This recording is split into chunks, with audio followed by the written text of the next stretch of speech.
Welcome in, everybody. I know this is kind of weird because this is Wind Up Wednesday, but it's actually not Wednesday.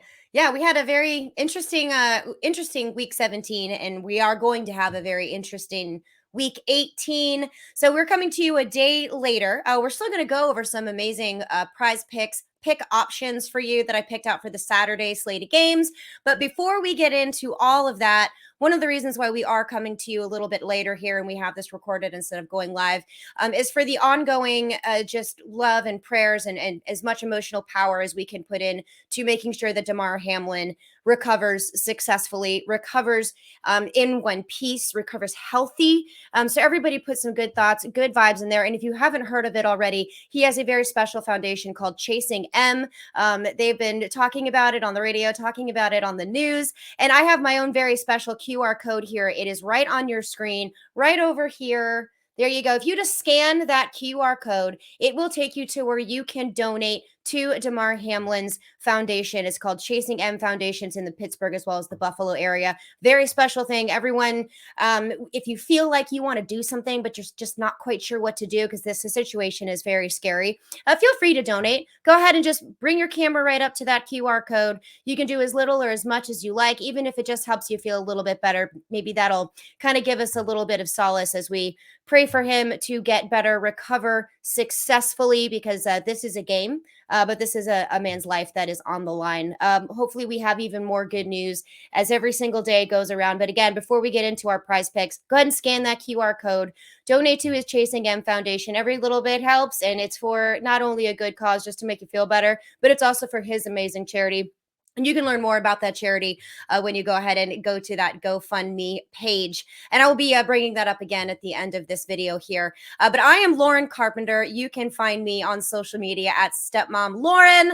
I am one of the analysts here at FTN. And as I mentioned before, this is a special episode because we don't have a Thursday game, which is actually today when we're recording this. But we do have 2 Saturday games. Some interesting options I found over at PrizePicks. And if you have not played PrizePicks yet, first of all, what are you waiting for? It is very, very easy to do, easy to sign up, and it's a super fun game. Head on over to prizepicks.com. Make sure you use the promo code FTN, just like this network, FTN. You get your first deposit of up to $100 matched. I know a lot of friends that I actually have in person, as well as just through social media. They've actually tried PrizePicks for the first time this year, and they've found it to be a lot of fun. And when I go through these picks, or what we call parlays, remember, only bet what you can afford. And also, you don't have to do all 5 or 6, because PrizePicks, I believe, is offering 6. Still, if they are not, then usually the max is 5. You don't have to do all 5. You don't have to do a power play. Do as little, do as many as you like. Remember, this is all about having fun. PrizePicks.com, promo code FTN to get your first deposit of up to $100 match. And I have a curl just wanting to ruin my shot here, even though my hair is kind of a mess anyway. Who cares? So what? Who cares? It's football, right? We're not here to discuss my tresses.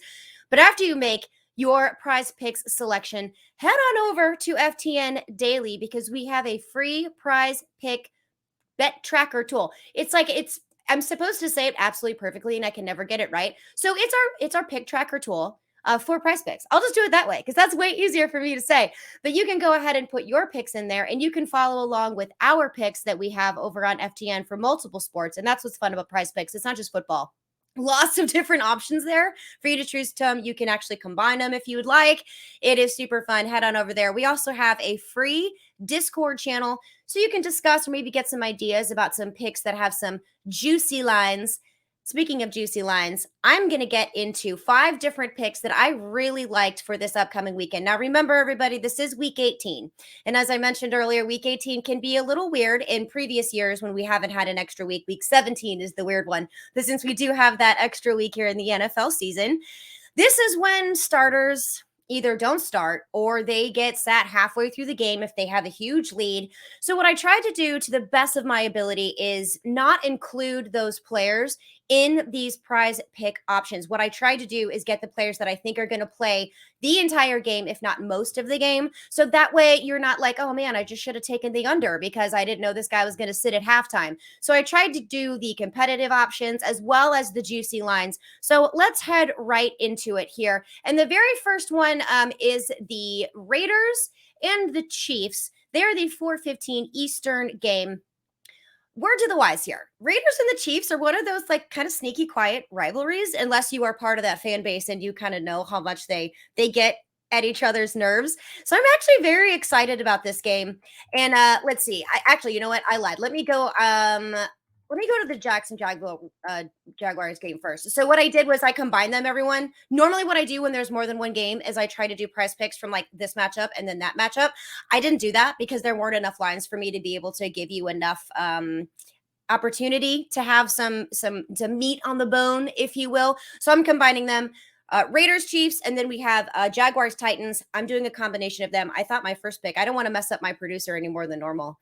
Poor Fox has to put up with me. Thank you, producer extraordinaire. For everyone who's watching, round of applause for Fox. Follow him on Twitter as well. I'm going to bring up Travis Etienne. So this is on the Titans-Jaguars game. This is really interesting because they just played in week 14. Like they just saw each other just a few weeks ago. And so I found some beautiful Easter eggs in here. The first one I'm going to bring up is Travis Etienne. Now, one of the things that Tennessee does very well is they can block, they can guard, they can put a stopper to the ground run game, right? So whenever we have those running backs that face Tennessee, we tend to try to fade them or just, not have huge high expectations. So that's why with Travis Etienne, I looked at his combined rushing and receiving yards. His line over on PrizePicks is at 84.5 combined rushing and receiving yards. As I mentioned, the Titans are very tough on the ground. They only allow 65.4 rush yards per game. I got that over at FTNFantasy.com. Go ahead and take a look at our points per position. Really awesome tool. What you can do is you can look at the whole season. You can also look at per game. So that's passing yards, receiving yards, rushing yards for the positions, right? So quarterback, running back, wide receiver, tight end, you name it. I'm looking specifically at what the Tennessee Titans allow to running backs. On the ground, it's not much. Literally, we're talking about just over 64 yards a game to running backs. That is not very much. However, what I did notice is that they allow 36 air yards, now actually not air yards, let's say receiving yards to running backs. That is actually very good because Travis Etienne is an excellent pass catching running back. Now, this is going to be a little tricky because, again, I mentioned how tough the Tennessee Titans are on the ground, and Trevor Lawrence is going to have a lot of options in the passing game. But don't forget, Trevor Lawrence and Travis Etienne are like peas and carrots, Jenna. So I have a feeling that he's going to see plenty of targets in the receiving game in order to give him the opportunity to surpass that 80-64. Hold on. Come on now. Let's go. My screen is deciding it wants to be evil to me. 84.5. That was the number I want. I think he's going to have plenty of ground game as well as receiving yards to eclipse 84.5 for Travis Etienne. Now, I'm going to go to the Raiders-Chiefs game for my next option here. And one of the reasons I like this is because this surprised me. This really surprised me last week. I had the 49ers everywhere, daily fantasy. I had them, over on sacks against Jarrett Stidham because it's Jarrett Stidham going up against the San Francisco 49ers. You'd think that this would have been a hot mess. No. Jarrett Stidham came out, was like, 49ers who? He had over 85 passing yards before the end of the first quarter. Maybe it was the first half. I'm pretty sure it was the first quarter because I'm still mind blown by this. That blows my mind. He had over 430 passing yards to one of the best defenses in the NFL, or against one of the best defenses in the NFL, in the San Francisco 49ers. He blew my mind. He really did give that spark that I think Josh McDaniels was looking for in that offense. Now, the Kansas City Chiefs do not have the same secondary as the San Francisco 49ers. So I have a feeling that if Jarrett Stidham can get even remotely close to what he did against the 49ers, I think that he is going to have a pretty easy time being able to eclipse 225.5 passing yards. That's it. Against the Kansas City Chiefs. To me, I think he had that at half against the 49ers. So this one to me, I think is a smash over for this opportunity on this defense, who does allow well over 200 passing yards to quarterbacks, not only just in the last 4 weeks, but over the season as a whole. And Jarrett Stidham seems to respond very well under pressure, and 225.5 passing yards is not a super high number. I know that he's a young quarterback. I know that he is not super experienced, but that hasn't seemed to matter. I mean, just ask Brock Purdy. I mean, he don't care either. It's kind of one of those crazy things that we love to see in the NFL. So I'm taking the over on Jarrett Stidham at his 225.5 passing yards. Now I'm going to stick with that same game, and I'm going to go with the Kansas City Chiefs. I'm going to look at Isaiah Pacheco against the Las Vegas Raiders, and he is one of their running backs. The other one is Jerick McKinnon, the bane of my existence, because he sucked in the first half of the season, and now suddenly he's just absolutely blown up. But we're going to look at Isaiah Pacheco, and we're specifically going to look at his rushing yards. Can we call it Wind Up Thursday? Depending on when you're watching this, it's a wind up day that ends in Y. We'll just call it that. But cheers, everybody. Like I said, we're going to look at his rushing yards. It's only 56.5. I found this one of those juicy little Easter eggs that was like, oh, wait a minute. Because you'd think, well, Jerick McKinnon is seeing the ground game and the passing work, but we're not looking at combined. We're not looking at receiving yards. We are looking strictly on the ground. And that is really where Isaiah Pacheco lives in that Kansas City Chiefs offense. And 56.5 may seem a little dense, may seem a little too much, especially when you have two running backs that are involved in a pass-happy offense where they don't run nearly as often as you'd think. However, this is very interesting with Isaiah Pacheco. He has rushed for 57 or more yards in 7 of his last 8 games. That is also including when Jerick McKinnon has been absolutely blowing up. So even though Jerick McKinnon is scoring the touchdowns, he's getting receiving yards and rushing yards, Isaiah Pacheco is steadily doing well on the ground. So 56.5 is not that bad. In fact, the Raiders have allowed well over 1,600 rushing yards on the ground for this season. That's actually ninth most. But in the last 4 weeks, they have allowed over 500, which make them 4th most rushing yards allowed to running backs. And I think that he can hit this 56.5 yard, especially if the Kansas City Chiefs get enough of a lead on the Las Vegas Raiders that they want to keep the ball on the ground. Game script could be an opportunity here, although I do kind of see this as being a close game. I still think there's plenty of opportunity for him to eclipse 57 receiving yards, or 56.5, excuse me. So I really like that one as well. But my last two are super duper Easter eggs that I was very excited to see. I'm going to save the bomb Easter egg for last, but second to last, I'm going to look at another running back, and it's Derrick Henry. And no, I'm not looking at his rushing yards. I'm not looking at them at all. I'm looking at his receiving yards. I know that seems so strange because Derrick Henry isn't really known as that pass catching running back. And his season numbers aren't really anything super exciting to write home about. But remember when I brought up that the Jaguars just played the Titans. All right, so there is history here, and it's not from 8 weeks ago. It's from 4 weeks ago. So we have relevant, recent data that we can take a look at. And the last time that they played, Derrick Henry had 34 receiving yards. So one of the things that the Jaguars are the weakest against is receiving yards to running backs. There's a lot of work that their entire defense needs some work on, but they can allow receptions to the running back position. So when I saw Derrick Henry as an option here, his line is only at 14.5 receiving yards. That's pretty impressive considering that 3 weeks ago, he did almost double that.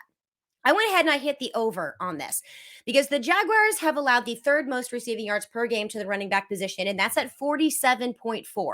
So if he's already scored 34, if he already had, let's call it that, 34 receiving yards 3 weeks ago, and the Jaguars are still allowing almost 50 receiving yards to running backs, I think that Derrick Henry can get 15 receiving yards, especially if he just takes a few dump-off passes.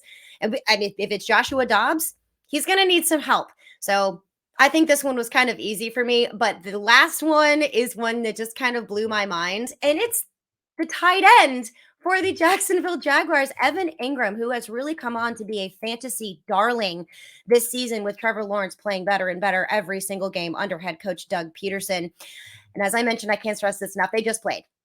And the last time they played, Evan Ingram had 162 receiving yards and 300 touchdowns. I'm kidding. It was just 2. But it was a lot of receiving yards, 162 receiving yards.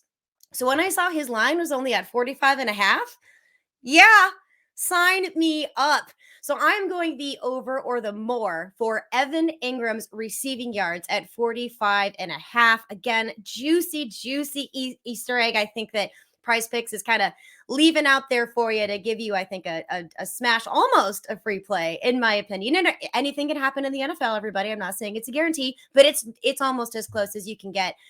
Even if Evan Ingram can come close to what he did the last time they played, he can just blow 45.5 receiving yards out of the water. That is very exciting. Plus, the Titans are allowing the second most receiving yards to tight ends, and that is at 68.1 receiving yards to the tight end position per game this season. And there you have it, folks. Let's do a quick recap.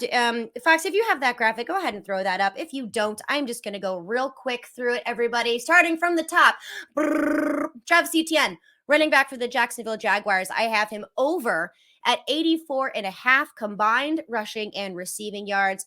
Jarrett Stidham, quarterback for the Las Vegas Raiders. I have him over 225. I have him over 25 receiving yards or passing yards. Of course, 225.5 passing yards. I got him as the over on that one. Isaiah Pacheco, running back for the Kansas City Chiefs. I have him over 56.5 rushing yards. Derrick Henry, running back for the Tennessee Titans, if you don't already know that. I have him over 14.5 receiving yards. Last but not least, I have Evan Ingram, tight end for the Jacksonville Jaguars. I have him at over 45.5 receiving yards, everybody. Those are my favorite picks that I have seen so far for the Saturday slate of games. If you'll notice, these are just for the Saturday slate. Also, don't forget, these lines do change the closer we get to the game. Things can alternate. That's what PrizePicks does. That's what makes it fun. So these lines may have been tweaked just a little bit by the time you are watching the vids. It's not immediately at the same time I was looking at them, but those are the ones that stand out the most. Just another reminder, you do not have to do all 5 of these. You can do a minimum of 2 and just go from there. If you just feel like 3 is really more comfortable for you, go for it. If you feel like 2 is more comfortable, that's what my husband does. And he's actually made several $100s on PrizePicks simply by going 2 of them. The 2 that he feels the most comfortable with, he does too. And he's made a pretty penny off of it, which I think is super fun. And always remember, only bet what you can afford, everybody. This is supposed to be fun, not break the bank. So remember, head on over to prizepicks.com. Use the promo code FTN to get your first deposit of up to $100 matched. Head on over to ftndaily.com. Use our free PrizePicks bet tracker tool. I got it. Yes, go me. Also, don't forget to participate with our PrizePicks Discord discussion channel. It's at the icon, like the bubble chat looking thing icon at the top. But most importantly, everybody, use that QR code at the bottom of your screen. Just scan that with your camera. And if you feel like making a donation to Damar Hamlin's foundation, the Chasing M Foundation, please feel free to do so. It can be whatever you want. You can do as little, you can do as much as you want. Also, most importantly, send out those prayers, positive vibes for his recovery. It became very real. I mean, for those of us who just see this as a game, you know, it's a young man's life. And I know that's been just kind of hammered into us, you know, through the news, through social media. And I can't stress how important it is just to send positive vibes, good thoughts, send good prayers, donate to his foundation if you want. Just scan that QR code right on your screen. Everybody, let me know how you do. I have a couple of lines in with those exact ones that I gave you. Let me know how your picks work. And if you have some different ones, let me know too. Right over there, Stepmom Lauren. And while you're exploring FTNfantasy.com, while you're exploring FTNdaily.com, or even FTNbets.com, we have tons of tools, not only free, but we do have premium tools there as well. You can use my promo code, SML, obviously short for Stepmom Lauren, and you can get 20% off any package over at FTN. And we don't have, I don't know what we don't have. I mean, we have everything. We have, so many awesome things. That's where I get all of my research for all the things that I do is over at FTN. It's kind of one of the greatest things. Helps me out, helps you out, everybody. Cheers to a week 18. Cheers to a healthy recovery to Damar Hamlin. And cheers to you as we continue this crazy 2022 season. Let's go, everybody.